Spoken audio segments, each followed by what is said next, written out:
මම මේ අද මේ වීඩියෝ පටින් ඉදිරිපත් කරන හරි අපූර්ව කතාවක්. මොකද මේ දකුණු පළාතේ ආණ්ඩුකාරතුමා එතුමා මිය ගියේ මම දන්න විදිහට නොවැම්බර් මාසේ 16 වෙනිදා උදේ වෙනකොට ඒ මිනිස්සයා මේ මිය ගිහලා ඉවරයි. ඒ වුණාට ආණ්ඩුකාරතුමාගේ ලේකම්තුමා මේක ලේකම් නෙමෙයි අස්සංගතනේ අයිඑස් සමරකෝන් නම් කරන නිලධාරී ආණ්ඩුකාර ලේකම් කාර්යාලය දකුණු පළාත අයිඑස් සමරකෝන් එතුමා මට ලියුමක් එවනවා මේ 11 වෙනි මාසේ 17 වෙනිදා තමයි ලියුම තියෙන්නේ. ඒ කියන්නේ ආණ්ඩුකාරතුමා මැරුණට පස්සේ බන්දුරාජචන්ද්‍ර මහත්මයා මැරුණට පස්සේ මෙතුමා මට ලියුමක් එවනවා ආණ්ඩුකාරතුමා ඔබගේ අභියාචනා සම්බන්ධයෙන් අවශ්‍ය කටයුතු සිදු කරමින් සිටින බව වැඩිදුරටත් දන්වා සිටිමි. අවශ්‍ය කටයුතු. එන්නේ මේ මිනිස්සයා මැරිලා ආණ්ඩුකාරතුමා මිය ගිහිල්ලා 16 වෙනිදා මැරුණාන් පස්සේ 17 වෙනිදා ඩේට් එක දාලා මට ලියුමක් එවනවා. මම මේ කියන්නේ වෙන හේතුවක් නිසා නෙමෙයි. මේක තමයි නොසලකිල්ල කියන්නේ. රාජ්‍ය දකුණු පළාත් රාජ්‍ය සේවයේ තියෙන නොසලකිල්ල අවිධිමත් බව. මොකද මේ ආණ්ඩුකාරතුමාගේ මම ආණ්ඩුකාරතුමා පත්වෙච්ච සැනින්ම මේ මාලිමා රජයේ යටතේ මම එතුමා හම්බෙන්න ගියා. ඒ හම්බෙන්න ගියාම ඇතිවෙච්ච අවාසනාවන්ත සහ නීරස දේවල් ගැන මම කතා කරන්නේ නැහැ. මොකද එතුමා මිය ගිහිල්ලා ඉවරයිනේ. එතුමා අරඤ්ඤාවි. මොකද අපි මොනව කිව්වත් අමා මහ නිවන් සුව ඒවා ලේසියෙන් පතන්න බෑ. අපි මතු ආත්මයක උපදින්නේ ගිහිල්ලා මේ ආත්මේ හිතපු විදිහට තමයි.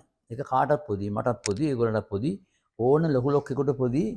තමන් මේ ආත්මේ ජීවත් වෙච්ච ආකාරයට තමයි මතු ආත්මේ උපදින්නේ. ඒක නිසා ඒක ලෙහෙසි පහසු කාර්යයක් නෙමෙයි. ඉතින් මේ මෙතුමාට මම බොහොම සානුකම්පිතව මොකද මට මගේ නිසි විශ්‍රාම වයස, ඒ කියන්නේ අනිවාර්ය විශ්‍රාම වයස ඉක්මවලා මම දැන් අවුරුදු 4ක් මට විශ්‍රාමයට උපවත් නැතුව ඉන්න. අවුරුදු 15ක් මට වැටුප් නැතුව ඉන්න පුද්ගලයෙක්.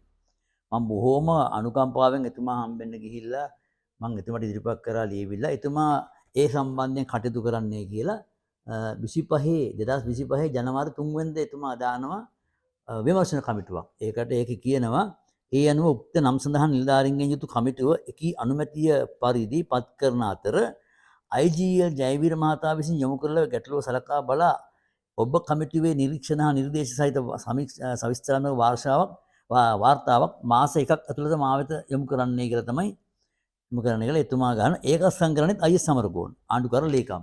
අර ලිපිට අත්සන් කරපු එක්කෙනාම තමයි.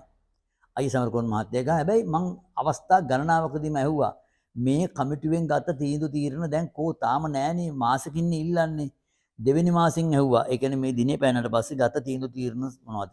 තුන්වෙනි මාසේ ඇහුවා. ඒත් ඔය උත්තරෙම යවන්නේ. තාම නිරීක්ෂණ ලැබුණේ නෑ.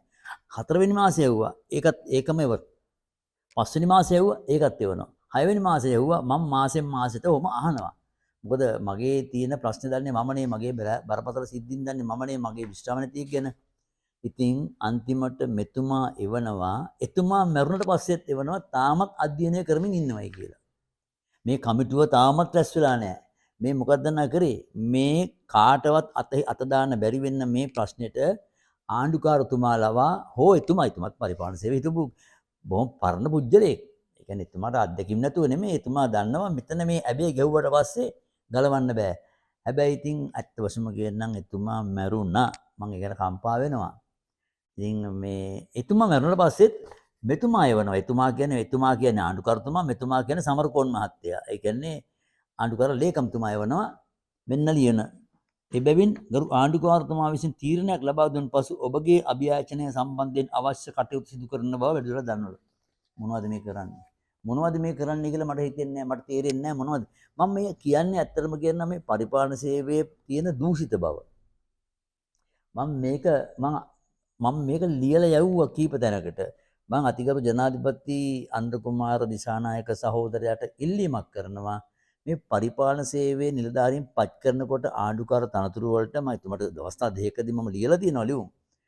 ඉතින් ඒවා හැමතැනම දැන් ප්‍රචාරණය වෙලා තියෙනවා. නමුත් මේ වගේ පුජ්‍යලෙන් දාන්න එපා. මොකද මේගොල්ලෝ එකම ගැන්සියක් ඉන්නේ. ඒගොල්ලන්ගේ කිසිම අධිකරණට ගරු කිරීමක් නැහැ. පුජ්‍යලෙන්ට අවනත වීමක් නැහැ, ගරු කිරීමක් නැහැ, සහකම්පනයක් නැහැ. අනිත් මිනිස්සුගේ හදවතේ තියෙන වේදනාව දන්න පිරිසක් නෙමෙයි.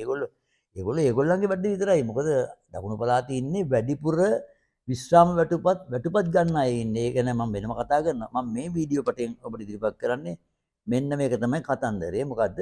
ආණ්ඩුකාරතුමා මැරුණට පස්සෙත් මගේ ලිපි ගොනුව අධ්‍යයනය කරමින් ඉන්නවා කියලා ආණ්ඩුකාර ලේකම්තුමා මට එවනවා ලිපියක්.